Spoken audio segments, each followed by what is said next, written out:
हरियाणा में बीजेपी की आखिरी लिस्ट जारी हो गई है और सबसे बड़ी बात यह कि इस लिस्ट में हरियाणा में बीजेपी के बड़े नेता रामविलास शर्मा को टिकट नहीं मिला।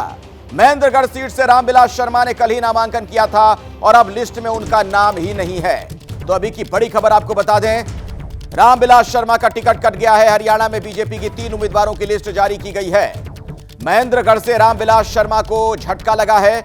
हालांकि दिलचस्प यह भी है कि उन्हें टिकट मिला नहीं था, उससे पहले ही उन्होंने नॉमिनेशन फाइल कर दिया था।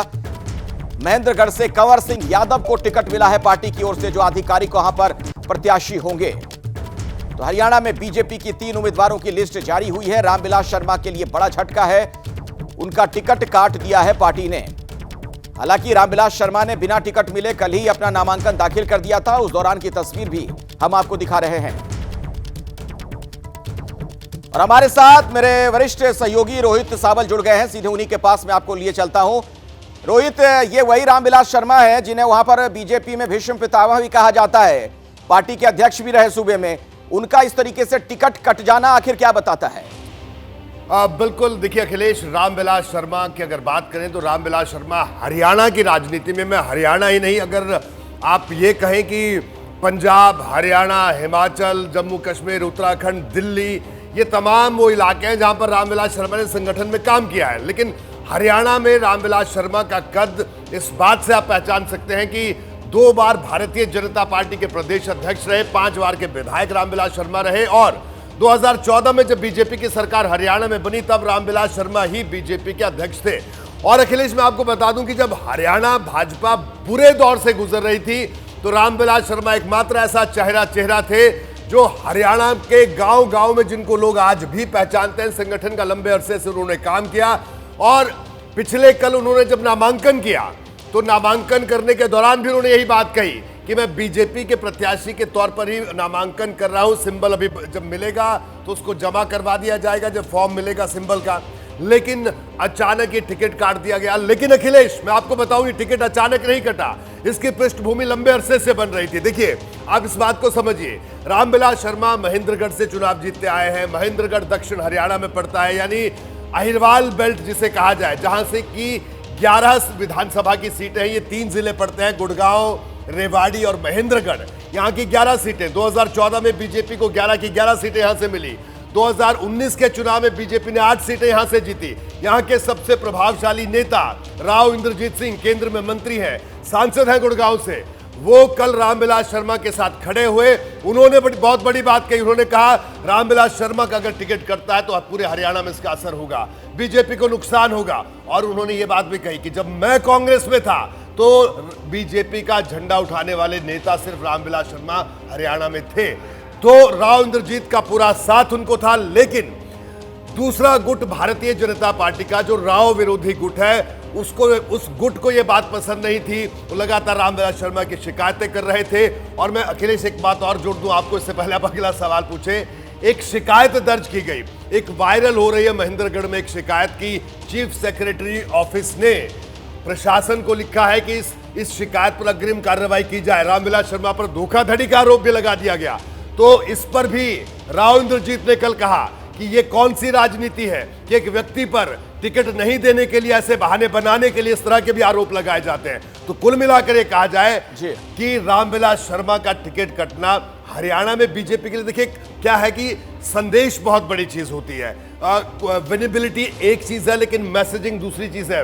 रामविलास शर्मा को टिकट नहीं देना पूरे हरियाणा में एक मैसेज है कि आखिरकार बीजेपी क्या कर रही है। जी अखिलेश।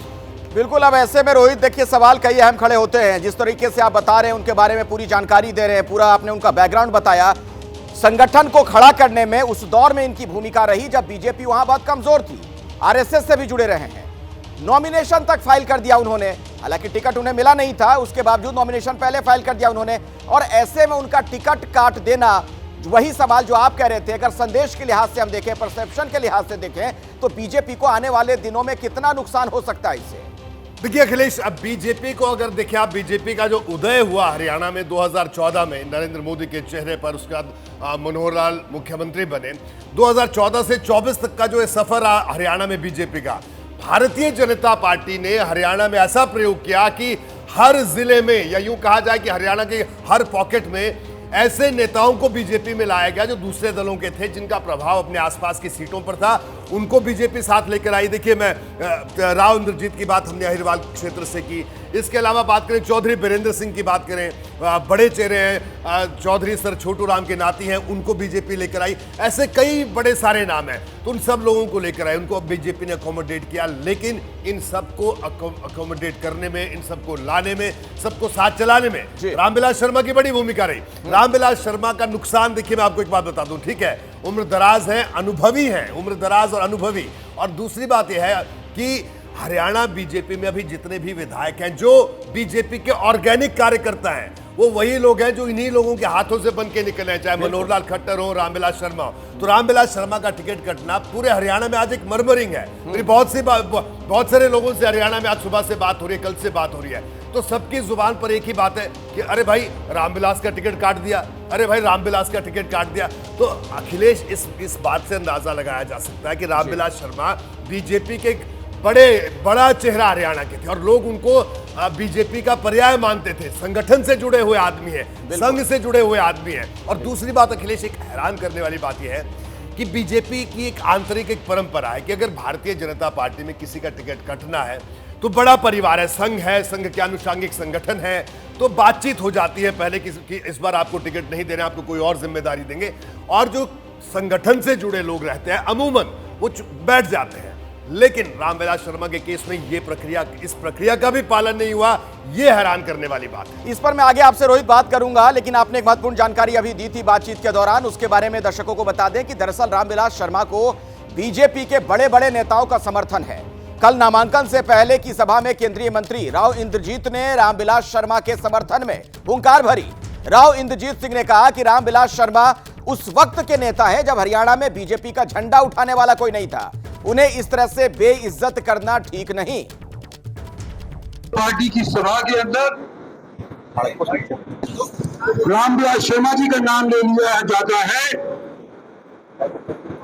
तो कम से कम हरियाणा के अंदर कितने ही बड़े और नेता हों, रामविलास शर्मा के नाम के सामने बौने बन जाते हैं। मंचासी अनेक नेताओं का मैं नाम नहीं ले रहा, जानबूझ करके नहीं ले रहा, क्योंकि मुझे इस बात का अफसोस है कि जिस व्यक्ति को, जब मैं कांग्रेस के अंदर भी था, उस टाइम भारतीय जनता पार्टी का झंडा लहराने वाला हरियाणा के अंदर केवल एक नाम था और उसका नाम रामविलास शर्मा। पार्टी ना दो, लेकिन किसी का भी बेइज्जत करने का किसी को भी अधिकार नहीं है। और इस विषय के अंदर अगर नकारती भी है तो सारे हरियाणा को धक्का लगेगा, सिर्फ महेंद्रगढ़ को धक्का नहीं लगेगा।